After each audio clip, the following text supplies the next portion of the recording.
Allah subxaanahu wa tacaala wuxuu abuuray afar qeyb oo dadka u qeybiye mensen.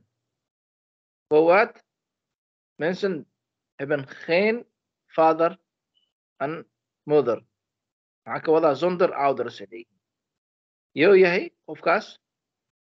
Waa Aadam calayhi salaatu wasalaam. Mensen Ilaahay subxaanahu wa tacaala wuxuu siiyey father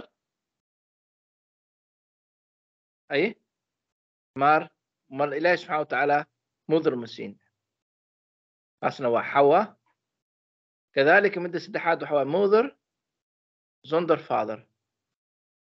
taasna waa Ciisa calayhi salaatu wasalaam. Mensenka iedereen the rest iedereen Ilaahay subxaanahu wa tacaala wuxuu ka abuuray father ay leeyihiin iyo mother. Intaas waa samenvatting.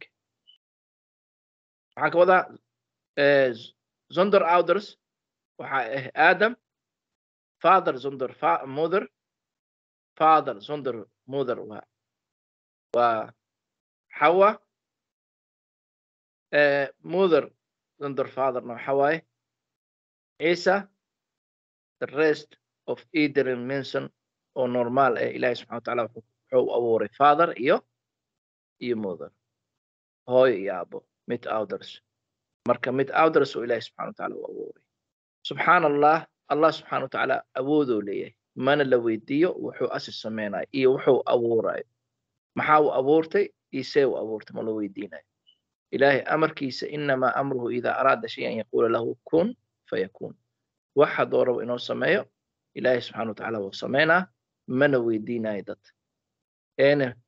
mana dadna inuu caawiyana ma weydiisanayo. Ilaahay subxaanahu wa tacaala wax walba asaa abuuray. marka Allah asaa keli marka Ciisa calayhi salaatu wasalaam inamaa Ilaahay abuurkiisa waay, waxyaabaha uu Ilaahay abuuray waay. war addoonka Ilaahay subxaanahu wa tacaala waay Ciisa calayhi salaatu wasalaam. addoonka Ilaahay oo ahaay oona yahay waana nool yahay. Ilaahay kor ayuu u qaaday, aakhir zamaanka ayuu soo degaa. nin la dhahaayo almasiixu dajaal ayuu dilaa. almasiixu addajaal ayuu dilaa. markuu dila kadib markaasuu dhimanaa Ciisa calayhi salaatu wasalaam. marka qof oo dhahaayo maanta Allah waaye Ciisa, gaal waaye qofkii dhahaayo. qofkii dhahaayo Kristaan waaye iyo Yoodis waaye, waxaas oo dhan diin ma ahan. waa inamaa gaalnimaa la dhahaa. qofkii Allah waaye aana abuuri dhahaayo, Allah subxaanahu wa tacaala waa ilaahigeeni, nebigeeni Muxamed calayhi salaatu wasalaam, diinteena islaam waaye, dadkaasaa muslimiin dadka ashhadu an laa ilaaha ila allah wa anna muxammadan rasuulullah dhahayaan. ama Ciisa calayhi salaatu wasalaam nebi waaye, addoonka Ilaahay subxaanahu wa tacaala waaye.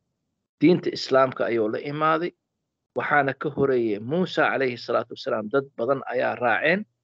waxyaabaha ay bedeleen diinta Muusa calayhi salaatu wasalaam waxaa saxi imaaday Ciisa calayhi salaatu wasalaam. diinta ayuu u saxay islaam. dad badan ayaa Ciisa calayhi salaatu wasalaam raaceen.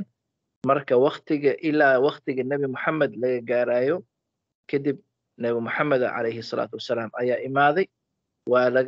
waana nebiga ugu dambeeyey ayuu noqday. nebi ku xiga ma leh, asaana ugu dambeeyey. oona nebiga Muxamed calayhi salaatu wasalaam ummadda ugu dambeysay uu ahaaday, asaana nebiga ugu dambeeyey noqday. فسبحان الله النبي محمد عليه الصلاة والسلام qofkii raaco ayaa jannada galaa. qofkii raacin nebi Muxamed kasoo horjeesto naarta ayuu galaa. waxaa loo baahan yahay marka Ciisa in la aaminsanaado inuu nebi loo ahaay iyo addoonka Ilaahay inuu ahaa, inaa la aaminsanaado waay. inaa lala raadiya ma ahan. maanta gaaladan waxay sameynooyiin iyo say u sameynooyiin iyo maxay qabanooyiin Christmaska.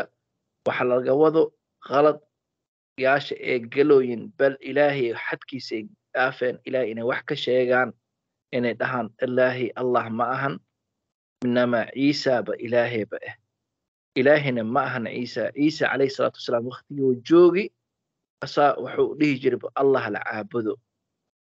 Ilaahay subxaanahu wa tacaala ma dhihin maanta kitaabkiisa qof kale caabuda iska bixisay ما naga soo saaraya وما خلقت الجن والإنس إلا ليعبدون إلهي سبحانه وتعالى جني إنسبوا أدونك وحو أبوري إنا أسير كل إنا لا marka inaa ula socotiin waa Christmaskan hadda la sheego iyo adduunkan waxay ka socdo waxyaabaha xaflayaashan la sameynayo in Ciisa waqtigan dhashay 25 bishan hadda lagu jiro in dadka dhahayaan oo dhan wax oo ka saxsan iyo waxyaabaha riwaayadayaasha oo ka keenooyin waxa ka saxsan oo dhan aana ka muhiimsan quraanka Ilaahay subxaanahu wa ta'ala inaan raacno iyo sunnada nabiga calayhi salaatu wasalaam inaan aaminsanaado aana ku dhegnaano annagu muslimiin nahnan adduunkan inaan maanta ka tagno inaan jannatul firdaws Ilaahay subxaanahu wa ta'ala inuu na geliyo waa 10 muhiim oo 5 daqiiqo gudaheeda inaan ku sharxaayo oo ku fahamsiinayo ciyaalka aan rabi ayna si fiican u fahmeena u maleena barakallahu fiikum ajmaciin wabillahi tawfiiq wassalaamu calaykum waraxmatullaahi wabarakaatuh qofkii su'aal haysto mar kale waa i weydii karaa haddaa su'aal haysanin insha allah maanta intaasuu ku kaana casharkeeni wabillahi tawfiiq wassalaamu calaykum waraxmatullaahi wabarakaatuh